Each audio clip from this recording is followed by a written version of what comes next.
अब महाराज परीक्षित प्रश्न करते हैं सुखदेव जी से कि प्रायः हम देखते हैं कि आपने भगवान को समदर्शी बताया है, सबको समान रूप से देखते हैं, सबको समान रूप से प्रेम करते हैं, सब पर समान रूप से कृपा करते हैं। लेकिन हम हर जगह देखते हैं कि वो दैत्यों को ही मारते हुए चले आ रहे हैं, दैत्यों का संहार करते हुए चले आ रहे हैं। तो क्या उनके बैरी सिर्फ दैत्य ही है? कृपा करके बताइए कि भगवान समदर्शी कैसे हुए?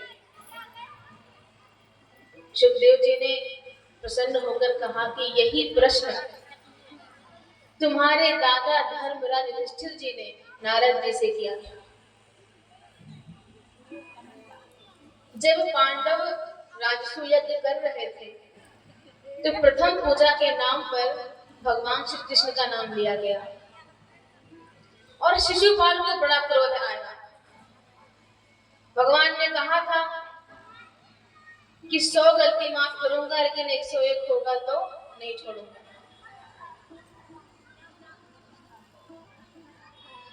जब प्रथम पूजन के लिए भगवान श्री कृष्ण को बुलाया गया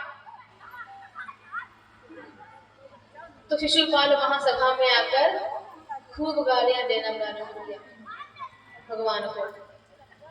और जैसे ही 101 गलती पूरी हुई कि चक्रपाल ने अपना चक्र सुदर्शन छोड़ा और उसका सर धड़ से अलग कर दिया। उसके शरीर का जो पुंज था भगवान के चरणों में आकर समा गया। अब तुम ही बताओ कि जिसकी आत्मा, जिसका शरीर का पुंज भगवान में लीन हो जाए वो दुरात्मा हो सकता है? उसने कितनी गाली दी भगवान को, फिर भी उसको अपने शरण में क्यों ले लिया भगवान? अगर वो पक्षपाती होते तो ऐसा क्यों करते? फिर भी एक प्रश्न है महाराज, क्या तो यदि वो दुराचारी था तो फिर अपने में क्यों लीन किया उन्होंने? बोले भगवान का एक सिद्धांत है, आप जिस रूप में उनकी पूजा करते हैं, जिस रूप में उसमें निष्ठा रखते हैं, उनको प्रेम करते हैं, जो समझते हैं उस रूप में ही वो आपके जीवन में सहयोग देते हैं। आपके ऊपर है कि आप उनको मित्र बनाएं, परम पिता समझें, दोस्त समझें, सखा बना ले, सारथी बना ले, मालिक बना ले, शत्रु बना ले। शिशुपाल शत्रु भी की तो भगवान से किया। और बाबा लिखते हैं मानस में कि तुलसी मेरे राम को रीझ भजो या खींच,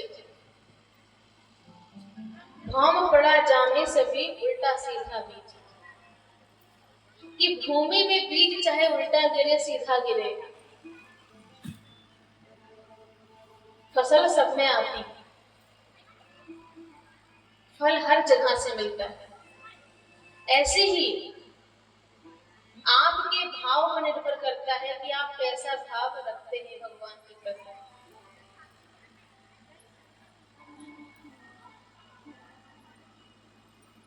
और ऐसे अगर ना समझो तो पूरा का पूरा उदाहरण देते हैं।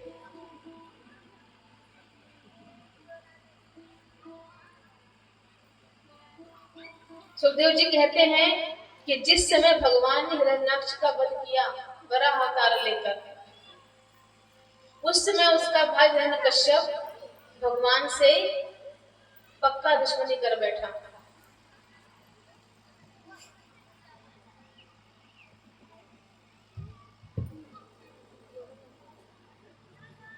और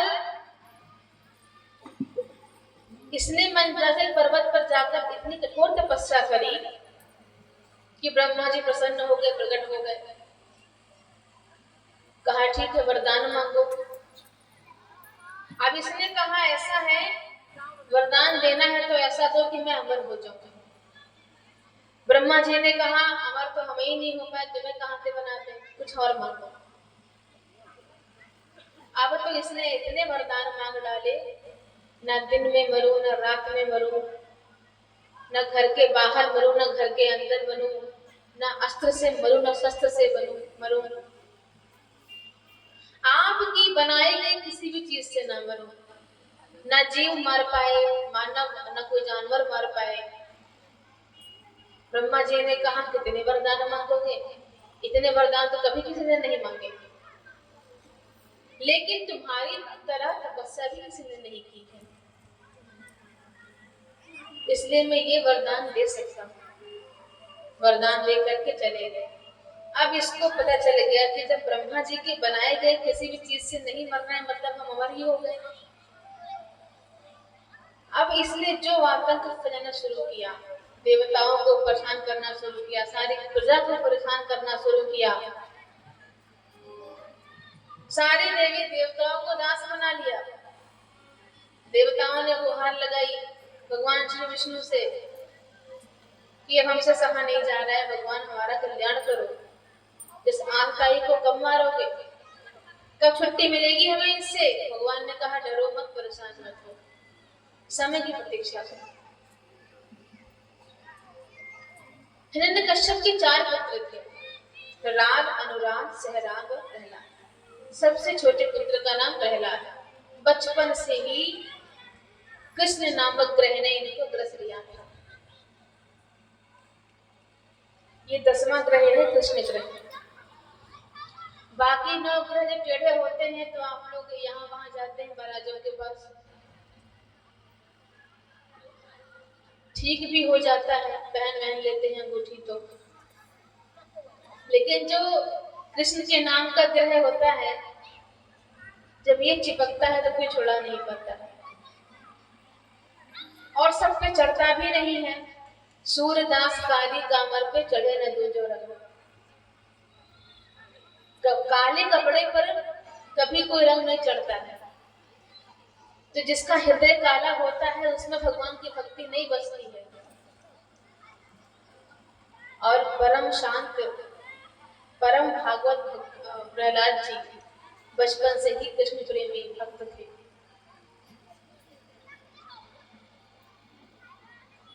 प्रहलाद जी को विद्यालय भेजा गया। कौन से विद्यालय में? हिरण्यकश्यप दानव विश्वविद्यालय, जहां पर अध्यापक के रूप में थे चंडावन जी, शुक्राचार्य जी के बेटे। तो वहां क्या पढ़ाते थे? छल कैसे करें, कपट कैसे करें, कूटनीति कैसे करें, राजनीति कैसे करें, जितने भी ऐब थे सब वहां सिखाए जाते थे। प्रहलाद जी इन सबसे अलग थे, उनको बिल्कुल पसंद नहीं था, लेकिन पढ़ाए तो क्या करें, पढ़ना ही पड़ता था। एक बार पिता को पुत्र की याद आई तो गुरुकुल में मिलने के लिए आए हिरण्यकश्यप प्रहलाद जी से। पिता को देखा तो पुत्र दौड़ पड़ा, पिता ने गोद में ले लिया, प्यार दुलार किया, पूछा बताओ आज तक तुमने गुरुकुल में सबसे अच्छा पाठ क्या सीखा है? सबसे उत्तम पाठ तुमने क्या सीखा है, हमें तो जाने तुम क्या पढ़ रहे हो। प्रहलाद जी ने कहा पिताजी सबसे उत्तम विद्या एक ही है, तत्साधु मन्ये सुरवर देहिना। इस संसार को गृहमंद कूपम कहा। ये संसार एक कुआं है जिसमें हम एक के बाद एक गिरते जा रहे हैं।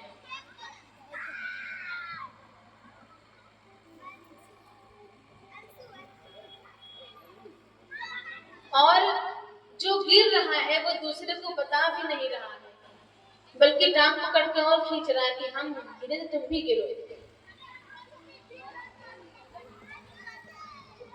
सबसे उत्तम पाठ मैंने यही सीखा है कि इन सबसे बचना है तो भगवान की भक्ति को स्वीकार करो, भगवान की भक्ति करो। कैसे करो? वन जा करके करो। कहाँ जा करके करो? वृंदावन जा करके करो। ये माया हमें छोड़ती नहीं है।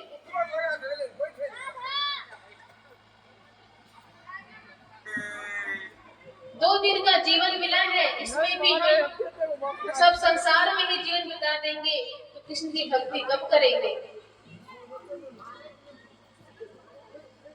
पढ़ाई लिखाई करते हैं, सोचते हैं बड़े हो जाएंगे, पढ़ लिख के कमाने लगेंगे तो सुख मिलेगा।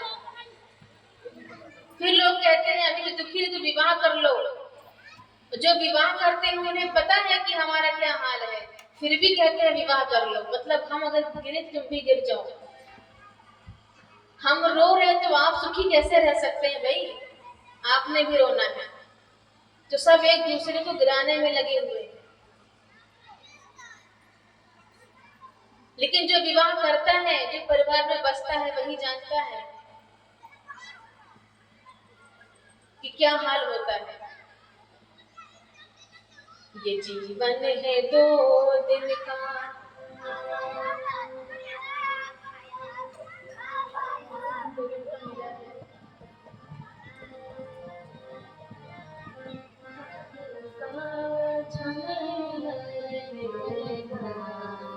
जीवन है 2 दिन का, मेला रहेगा कायम न जग का, झमेला रहेगा। जीवन 2 दिन का, मेला रहेगा कायम न जग का, झमेला रहेगा। 2 दिन का मेला रहेगा कायम न जग का, झमेला रहेगा।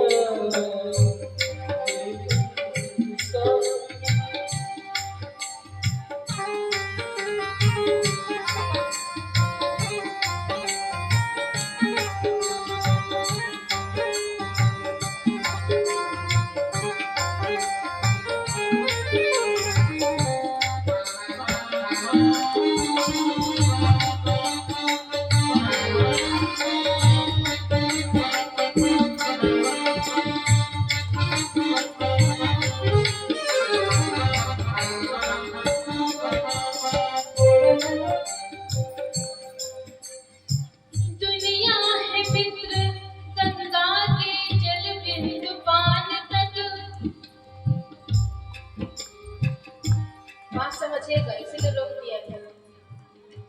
दुनिया है मित्र गंगा के जल बिंदु पान तक, अर्धांगिनी बढ़ेगी तो केवल मकान तक। परिवार के सब लोग चलेंगे शमशान तक, बेटा भी हक निभाएगा अग्निदान तक। जाएगा क्या? इससे तो आगे भजन ही है साथी, इससे तो आगे भजन ही है साथी। हरि के भजन बिन अकेला रहेगा। बदली 2 दिन का मेला रहेगा कायम न जग का, झमेला रहेगा। बदली 2 दिन का मेला रहेगा कायम न जग का, झमेला रहेगा।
आएगी मेरे काम।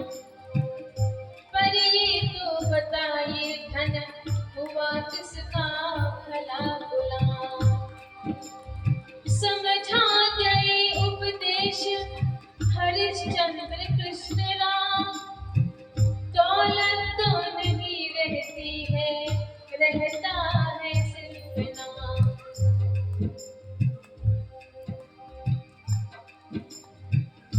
छूटेगी संपत्ति यहीं की यहीं पर। छूटेगी संपत्ति यहीं की यहीं पर। कंधों पे लकड़ी का ढेरा रहेगा। रेवती 2 दिन का मेला रहेगा। कायम जग का झमेला रहेगा। रेवती 2 दिन का मेला रहेगा। कायम जग का झमेला रहेगा। रेवती 2 दिन का मेला रहेगा। कायम जग का झमेला रहेगा। रेवती 2 दिन का मेला रहेगा। कायम जग का झमेला रहेगा। रेवती 2 दिन का मेला रहेगा। कायम जग का, कायम जग का, कायम जग का झमेला रहेगा। बुद्धिमान वही है जो माँ और या इन 2 अक्षरों को समझ लेता है, शब्द के नहीं। माँ माने नहीं, या माने जो नहीं है ये मान लेता है और इन सबसे समय पूर्वक दूर हो जाता है। इससे बचे कैसे? कहा वनम गतो यद्धर्माश्रये। वन में जाकर के भगवान का आश्रय ले लो। ज्यों ही ये शब्द सुना प्रहलाद जी के मुख से बहुत क्रोध आया, लेकिन फिर विचार किया कि इस बच्चे का क्या दोष है। दोष तो उसका है जो उसको ऐसा पढ़ा रहा है। प्रहलाद जी को गोद से उतारा, बोला जाओ गुरु जी को भेजो। प्रहलाद जी गए गुरु जी के पास, बोले गुरु जी पिताजी ने याद किया है। घबराते हड़बड़ाते गुरु जी आए। कहा महाराज आपने आने का कष्ट क्यों किया, हमें ही बुला लिया होता।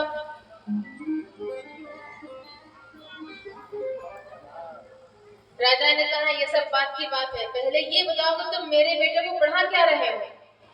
अरे वो कह रहा है कि जंगल में जाकर तपस्या करो। अध्यापक ने कहा मैंने तो कुछ ऐसा नहीं पढ़ाया, आप ही ने कहा था गाँ माने गणेश न पढ़ाना, गाँ माने गधा पढ़ाना, मैं गधा ही पढ़ा रहा हूँ। तुम झूठ बोलते हो मुझसे। वो अभी कह करके क्या है कि ये माया है, ये छोड़ दो, भगवान की भक्ति करो, कृष्ण का आश्रय ले लो, ऐसी बातें कह रहा है मुझसे। कहाँ से सीख गया वो सब। गुरुजी बोलते हैं गंगा जल लेके बुला रहे हैं, कसम खा रहे हैं मैंने ये सब बिल्कुल नहीं सिखाया, और किसने सिखाया है ये भी मुझे नहीं पता है, लेकिन इस बार क्षमा कर दीजिए, आगे से ऐसी गलती नहीं होगी। राजा ने कहा पहली गलती है और आखिरी गलती है, इस बार क्षमा कर देता हूँ, आगे से ऐसी गलती हुई तो मेरी तलवार तुम्हारी गर्दन पर। धमकी दे करके चला गया राजा। अब गुरुजी ने प्यार से प्रहलाद जी को बुलाया। वत्स प्रहलाद खत्रम थे, हे भक्त प्रहलाद तुम्हारा कल्याण हो, एकदम सच सत्य बोलो कि तुमको ऐसी बातें किसने सिखाई हैं, ये उल्टी सीधी बातें तुमने कहां से सीख ली हैं। प्रहलाद जी मुस्कुराते हैं, माया को प्रणाम करता हूँ कि आज सच बोलने पर, भक्ति की बात करने पर उसको उटपटांग का नाम दिया जा रहा था। साच कहे तो मारन धावे झूठे जग पतियाना। साचे का कोई ग्राहक नहीं, सच कहने पर आज मार पड़ रही है, डांट पड़ रही है। उटपटांग बातें कहां से सीख लिया, ऐसा प्रश्न किया जा रहा है। जब किसी की मृत्यु हो जाती है तो उस मरे हुए आदमी को हम सुनाते हैं,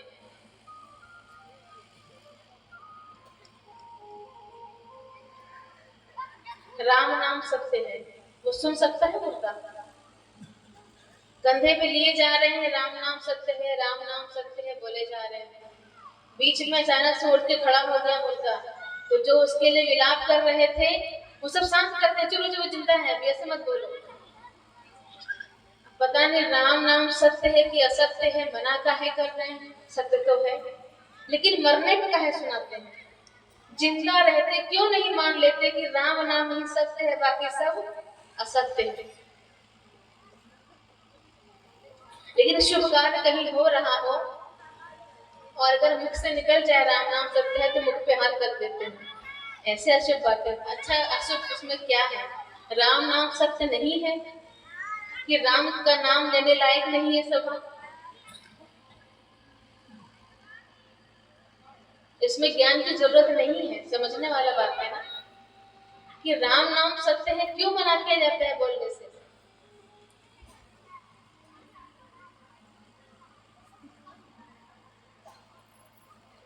गुरु जी को बहुत क्रोध आया कि मैं इससे प्रश्न कर रहा हूँ, ये मुझे ही पढ़ा रहा है। यहाँ गुरु जी डांट नहीं रहे हैं, यहाँ मास्टर डांट रहा है, जो हर महीना पूरा होने पर आकर के वेतन ले लेता है, इसको मास्टर बोलते हैं। गुरु तो वो होता है जो अपने गौरव की रक्षा करता है, जो अपने आचरण से, अपने दिव्य ज्ञान से ऊंची गद्दी पर बैठता है और सर झुकाकर शिष्य उनके चरणों में बैठता है। शास्त्र सम्मत, वेद सम्मत गुरु से ज्ञान प्राप्त करता है। गुरु शिष्य की परंपरा ऐसे कही जाती है। मास्टर जी ने बहुत समझाया, समय बीता। एक बार गुरु जी प्रहलाद जी को लेकर के राजा के घर गए वापस छोड़ने, छुट्टी का समय था। माता कयाधु ने बच्चे को बहुत प्यार दुलार किया, नहला धुला के अच्छा श्रृंगार किया।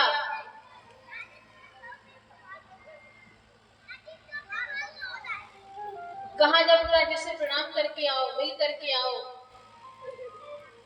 प्रहलाद जी पहुंच गए दरबार में। पिता बहुत प्रसन्न हुए। हिरण्यकश्यप दौड़ करके बच्चे को गोद में उठा लिया और फिर से वही प्रश्न किया, अच्छा बताओ तुमने इतने दिनों में सबसे उत्तम पाठ क्या सीखा? अब प्रहलाद जी गुरु जी की तरफ देख रहे हैं। देख लो गुरु जी, पिताजी हमेशा बढ़िया पाठ पूछते हैं तो घटिया तो नहीं बताऊंगा। गुरु जी की धड़कन ऊपर नीचे होने लगी कि आज पता नहीं क्या बताएगा। जहां इसने कोई भक्ति की बात की नहीं कि मेरी गर्दन और राजा का तलवार। पिताजी मैंने 9 पाठ याद किया है। हिरण्यकश्यप बहुत प्रसन्न हुआ। 9 नीतियां सीख के आया होगा। हाँ हाँ बेटे बताओ क्या तुमने सीखा? अब प्रहलाद जी सुना बैठे 9 भक्ति। श्रवणम कीर्तनम विष्णु स्मरणम पाद सेवनम अर्चनम वंदनम दास्यम सद्धम आत्मनिवेदनम।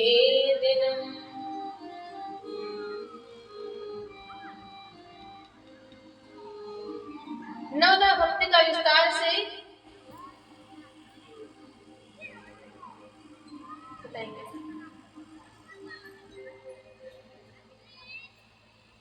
राम जी की चर्चा होगी त्रेता युग की, तब बता दें।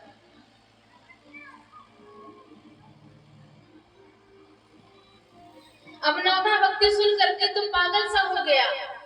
उस समय उसको याद नहीं रहा कि गोद में पुत्र है। उठा करके जमीन पे जो पटका और सैनिकों को आदेश दिया कि जा करके इसको अब अभी मार डालो। और तलवार निकाल करके गुरु जी के गर्दन पर कि तुमको मैंने कहा था कि ये कुछ सीखना नहीं चाहिए, तुम मेरे खिलाफ पढ़ा रहे हो उसको। अभी तक इसने एक दिन एक बात बताई थी, आज 9 बातें पढ़ा रहा है, 9 भक्ति की बातें कर रहा है। गुरुजी ने हड़बड़ा कर कहा, देखिए माता की कसम, आपकी कसम, पिता की कसम, जो कसम कहो खा ले, मैंने इसे नहीं सिखाया है। और आज हम कह रहे हैं कि इसको किसी ने नहीं सिखाया है, ये कहीं पढ़ा पढ़ाया पैदा हुआ है। ना मत प्रणीतम ना पर प्रणीतम सुदोवदत्तेत वेद शत्रो। ना मैंने पढ़ाया ना किसी और ने पढ़ाया। नैसर्गिकीयम मतिरस्य राजन, ये नैसर्गिक है। और मुझ पे क्रोध करने से अच्छा है कि आप विचार करें कि इसको सिखा कौन रहा है ये सब। मुझे लगता है कि ये विष्णु के गुप्तचर हैं जो हमारे खिलाफ साजिश कर रहे हैं, पीठ पीछे आके सिखा रहे हैं, उनकी साजिश है हमारे खिलाफ।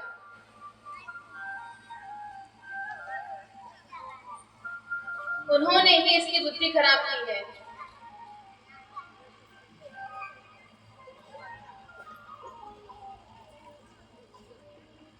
एक काम करते हैं, इसी से प्यार से पूछते हैं ये कहां से सीख रहा है।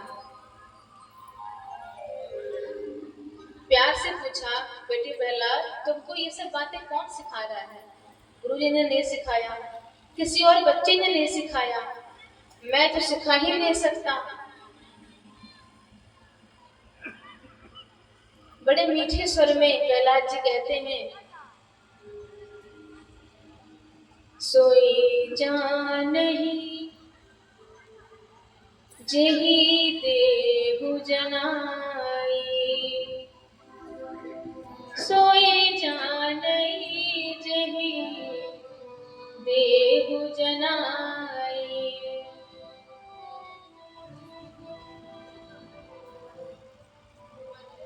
जानत तुम्हें तुम्हें होई जाए, जानत तुम्हें तुम्हें होई जाए। तुम्हारी कृपा तुम्ही रघुनंदन, तुम्हारी कृपा तुम्ही रघुनंदन, जाने भगत भगत उर चंदन। जाने भगत भगत चंदन। मूकं करोति वाचालं पंगुं लंघयति गिरिं, यत्कृपातमहं वन्दे परमानंद माधवम्। जिस पर प्रभु की कृपा हो जाती है वही उनको जान पाता है। हिरण्यकश्यप के क्रोध का ठिकाना नहीं रहा। ले जाओ इस दुष्ट बालक को और अभी के अभी इसको मार डालो। इसको जो बीमारी हो गई है कोरोना की तरह है, अगर इसको आज इसे छोड़ दिया तो ये पूरे विद्यालय में फैला देगा। इसने तिलक पहना है तो सब तिलक पहन लेंगे, आज ये कंठी पहना है देखा देखी सब पहन लेंगे और सब मेरे खिलाफ हो जाएंगे। रोगी को छोड़ना ठीक नहीं है, रोगी को ही खत्म कर दो। असुर सारे टूट पड़े, पर्वतों से गिराया, पानी में बहाया, अग्नि में जलाया, फिर भी कुछ बिगाड़ नहीं पाया। फिर अंदर ही अंदर घबराया तो गुरु जी ने समझाया कि देखो बच्चा है अभी, एक बार अवसर और दो, समझ जाएगा, छोटा है अभी, इसकी बुद्धि बदल सकती है।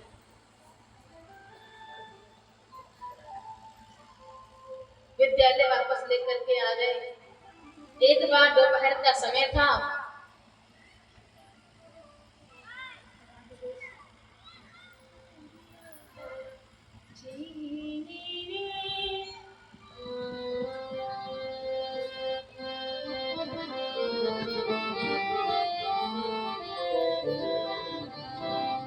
जैसे ही गुरुजी गुरुकुल के बाहर गए, बच्चों को अवसर मिल गया खेलने का।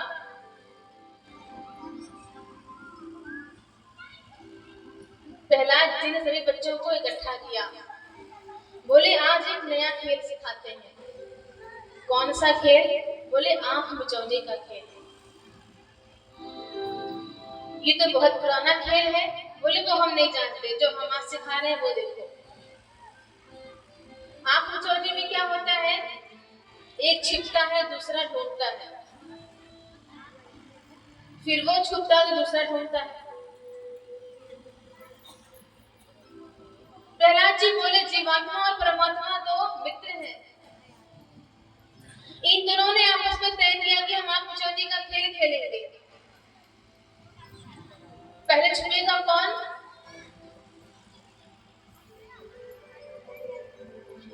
तो जीवात्मा ने कहा पहले हम छिपेंगे। सभी भगवान के उदर में समा गए। भगवान ने एक एक को उसके कर्मानुसार इस संसार की सृष्टि में उसको जन्म दिया। अब भगवान ने कहा कि तुम्हारी बारी है, घट घट में मैं छिपता हूँ, मुझे अब खोज के दिखाओ। यही नियम है जगत का। अब हमको अपने भीतर से उस ईश्वरी तत्व को ढूंढना है, और अगर नहीं ढूंढे तो पुनरपि जन्मम पुनरपि मरणम, इसके चक्र में ही हम लगे रहेंगे। मृत्यु और जन्म की पीड़ा बहुत दुखदायी होती है।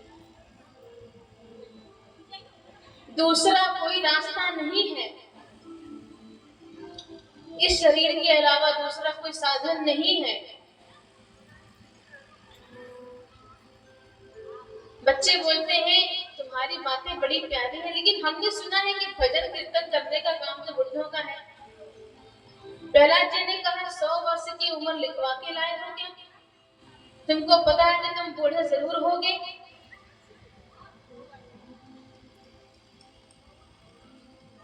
जो करना है अभी कर लेना चाहिए। मान लेते हैं कि हमारी उम्र 100 है भी, तो 80 के बाद 100 तक जो 20 वर्ष होता है उसमें ऐसी हालत होती है कि खुद से खाना खा ले, वही बहुत बड़ी बात है। शुरुआत के 20 साल खेलने कूदने में चले जाते हैं, उसके बाद के 10 साल 30 वर्ष तक कमाने खाने का इंतजाम करने में चले जाते हैं। उसके बाद विवाह हो जाता है तो कथम प्रियाया अनुकंपिताया, देवी जी आकर के कान में मंत्र डालने लगती हैं। धनिया खत्म हो गया है, तेल खत्म हो गया है, बच्चों की फीस बाकी है। 40-50 वर्ष तक इसमें ही चला जाता है। पढ़ाया लिखाया, बच्चों का विवाह किया, उसके बाद बच्चों को देखने लग जाओ, पोतों को देखने लग जाओ, तब निकलोगे घर से। जिंदगी जब तक रहेगी फुर्सत न होगी काम से, कुछ वक्त ऐसा निकालो प्रेम कर लो राम से।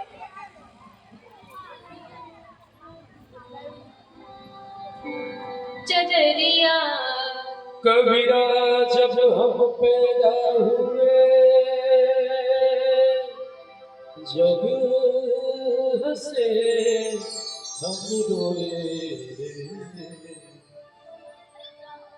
ऐसी करनी कर चलो हम हंसे जब चलिया जीनी रे जी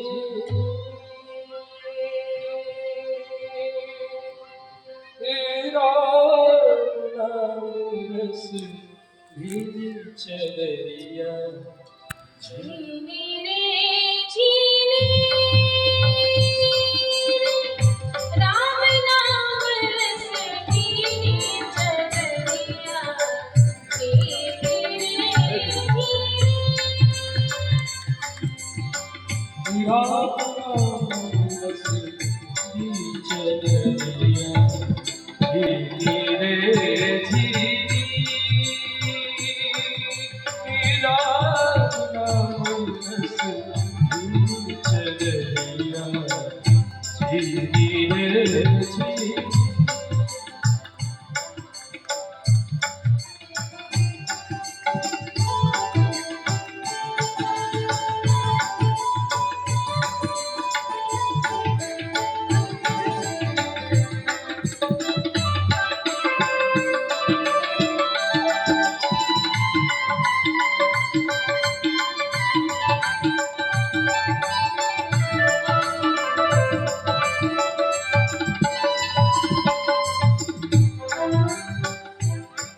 शरीर रूपी कलर की बंद हो रही है।